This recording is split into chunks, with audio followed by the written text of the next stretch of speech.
La maturation du système immunitaire ou la mise en place des centaines de millions de clones de lymphocytes différents. On a vu que la défense immunitaire est permise par la présence, avant la rentrée de tout microbe dans l'organisme, de centaines de millions de clones de lymphocytes B et de lymphocytes T. Il s'agit donc ici de comprendre comment l'organisme est capable de mettre en place une telle diversité de cellules immunitaires. Pour les lymphocytes B, la diversité s'explique par la présence d'anticorps membranaires présentant une spécificité différente d'un clone à l'autre. On a vu que la fabrication des anticorps était permise par une association de fragments protéiques eux-mêmes fabriqués à partir donc de différents segments de gènes. Ainsi, lors de sa maturation, un lymphocyte B puise au hasard dans son génome quelques fragments de gènes pour élaborer le gène qui codera son anticorps. Si l'on prend l'exemple par exemple d'une chaîne courte, les lymphocytes vont donc puiser dans le stock de gènes d'anticorps qui codent pour les régions variables, les régions de transition et les régions constantes. Cette association au hasard permet de fabriquer différents fragments de gènes qui coderont des ARN et donc des chaînes courtes d'anticorps différentes qui donneront à la fin des clones de lymphocytes de spécificités différentes. Au vu du nombre de fragments qui existent dans l'organisme, on est capable, en association au hasard de ces différents fragments, de fabriquer des centaines de millions de clones de lymphocytes B différents. Tout ceci se passe dans la moelle osseuse. Néanmoins, dans la fabrication aléatoire d'un point de vue génétique de ces lymphocytes B, il y a forcément dans le lot de lymphocytes B fabriqués certains qui vont être spécifiques pour des protéines de l'organisme. C'est ce qu'on appelle des clones autoréactifs. C'est-à-dire qu'ils seront capables, grâce à ces anticorps membranaires, de venir reconnaître des molécules du soi.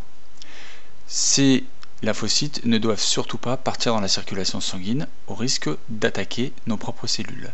Ainsi, un système va permettre de les détruire ou de les neutraliser. Tout ceci pour les lymphocytes B se fait dans la moelle osseuse. Ces clones capables d'attaquer nos propres cellules sont appelés des clones autoréactifs. Pour les lymphocytes T, le mécanisme est sensiblement identique, à la différence près que la maturation se fait dans le thymus, ce qui explique leur nom de lymphocytes T. Les mécanismes aléatoires génétiques complexes permettent, comme pour les lymphocytes B, de fabriquer une très grande diversité de récepteurs T, donc un très grand nombre de lymphocytes T de spécificités différentes. Là aussi, un certain nombre peuvent être autoréactifs, ceux qui présentent un danger pour nos propres cellules, et vont être éliminés dans le thymus. Là encore, ce système de mécanismes aléatoires génétiques permet de fabriquer des centaines de millions de types de récepteurs T différents, donc de lymphocytes T différents. L'ensemble de ces centaines de millions de clones de lymphocytes T et de lymphocytes B constitue ce qu'on appelle à l'échelle cellulaire le répertoire immunitaire. Néanmoins, on sait que dans l'organisme existe des maladies auto-immunes, comme leur nom l'indique.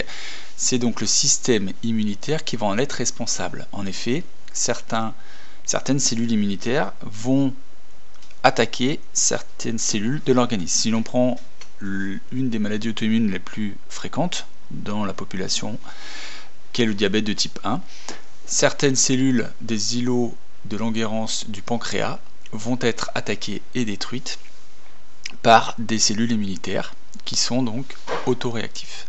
En effet, parfois, on a une déficience du système de contrôle de ces lymphocytes autoréactifs.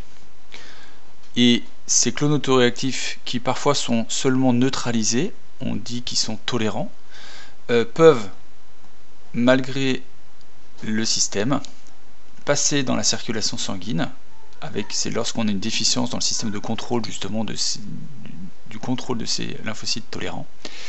Et ces lymphocytes passant dans la circulation vont donc devenir autoréactifs, agressifs, c'est-à-dire que ce sont eux qui vont aller attaquer les cellules de l'organisme à l'origine des maladies auto-immunes.